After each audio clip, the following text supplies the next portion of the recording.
Air Canada and Air Transat have just announced that they are cancelling their acquisition deal. Laura McQuillan is tracking that story for us. Laura, what are the details? Natasha, this is a deal that's been in the works since June of 2019, but now it is off the table. What we learned today from Air Canada is that it had been struggling to get regulatory approval for this deal. It needed it both within Canada and also from the European Commission, which might surprise you, but we are talking about two of the biggest airlines linking Canada with Europe. So it needed to get that deal past that regulatory body, and it's failed to do so. And the European Commission's been looking at this for months and months. What it had been concerned about is merging these two companies. What would that mean for competition? What would it mean for the prices you pay to fly with them? And what would it mean in terms of the service or the quality that you get when you fly with whatever this new look company might be? Because when we talk about this merger, we would be talking about Air Canada controlling some 60% of Atlantic travel from Canada to Europe, and also some 45% of that Sunseeker destination travel as well. So a lot of competition concerns. What we have heard is that Air Canada had proposed some remedies to try and get it over the line. They haven't given details on what they were offering, but the European Commission today is saying that that was not enough. It said in a statement the remedies offered appeared insufficient. So Air Canada has put out a statement announcing that this deal is not going to go through. They've concluded that providing additional remedies might not secure that European Commission approval, but it would significantly compromise their ability to compete internationally, negatively impacting customers, stakeholders and future prospects as they recover and rebuild from the impact of the pandemic.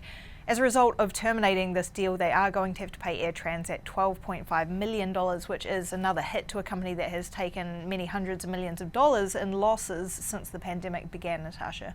Okay, so they've taken these huge losses, but they're going to get a bit back from Air Canada. What does all of that mean for the future of Air Transat? Yeah, they were in a difficult position before the pandemic even started, when this deal was first on the table in 2019. There's been concern about their long-term viability. The federal government here had approved this deal back in February of this year, saying it would bring stability to Air Transat. It would keep jobs in Quebec, where its headquarters are. It would keep air maintenance contracts there as part of this deal. When Air Transat put out their statement today, what they said is that now they're no longer constrained by this agreement. They can take other necessary steps to ensure a successful long-term future. The government responding to this, saying that they are continuing talks with Air Transat over its future, but they do hope that they can keep it safe and secure here in Canada. Natasha. Okay, thanks so much, Laura. David Gillen is the director of the Centre of Transportation Studies. He's also a professor at the Sauder School of Business at the University of British Columbia, and he's joining us now. Sir, thank you so much for making time for us. Oh, you're welcome. Okay, sir, a lot of people will be unfamiliar with this story and the significance. So if you could, in layman's terms, help us understand what's the implication of these two airlines canceling the deal? Well, in terms of how the airlines set, these are the two main competitors between Canada and Europe. WestJet is gaining some ground in there over the last couple of years, but they were competing on, I think, 29 or 33 different routes, directly on 29 and indirectly on 4 routes, and you were going to essentially take a duopoly and turn it into a monopoly. And I say that because Transport Canada's international aviation policy is relatively weak when it comes to opening up the market for competition. And so the concern, of course, is that, as the European Union has said, is that fares were going to rise, service might deteriorate, etc. What it means for these two airlines is that Air Transat is, of course, free to do what it was going to pursue previously, and it may open it up to other mergers. So, for example, it's possible that WestJet might want to merge with it to expand its presence in Europe.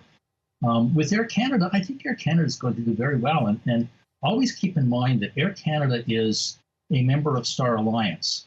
So Star Alliance have a real stranglehold on Canada, there's no question. Why is it that the European Commission got to have so much say? Is there an equivalent Canadian body that was also monitoring the deal? Yes, there is. So the Competition Bureau in Canada, and of course the Transport Canada has some say in this. And both of those approved the merger. I was really surprised with the Competition Bureau, because it tends to be a little bit more active in trying to protect competition. That's true of Transport Canada. So their decision didn't surprise me. But I also think this went to the federal cabinet, who also approved it. And the fact that there were going to be preservation of jobs, et cetera, in Quebec was probably an important consideration. Do you think that had the two airlines merged, that Air Canada could have maintained the standards, could have given the kind of prices and the services that were required? Well, I think certainly Air Canada could, probably through its Rouge offering. And that would be my expectation, that should they have merged, that most of the Air Transat routes would have been taken over by Rouge, and those are the kinds of prices that Air Transat was offering. But at the same time, it was able to offer mainline service to some of the destinations. And the other, of course, is remember that going into some of the major cities in Europe, it's freight feeding into the Star Alliance network. So that is another attraction. So, well, we can't really travel that much right now, but let's hope for a better day in a post-pandemic world where we can, as Canadians, travel once again to Europe. What does the lack of this deal coming together mean for us? I think that assuming that we can travel again in the not too distant future, fares will probably lower than they would have been. And I say that with some degree of reservation, because of the pandemic and because the hit the aviation industry has taken, it's unclear as to what's going to be the consequences when we come out of this. We've seen significant restructuring of airlines in Europe.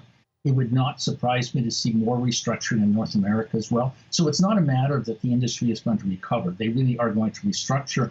And what they look like coming out of this restructuring is kind of an open question. And so the consequences for fares is going to be an open question. In addition to that, I think that just as after 9/11, there was a real concern about maintaining security and ensuring that the passengers understood that they were being offered secure service, that the same thing is going to be true in terms of health.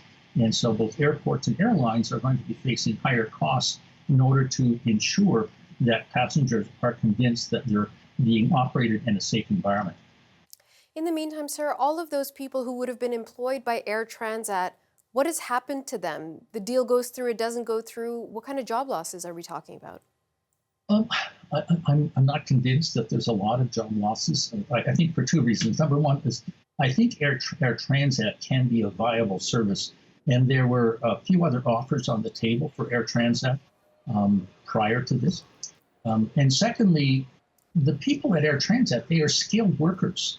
And so those skilled workers can have some degree of transferability within the economy.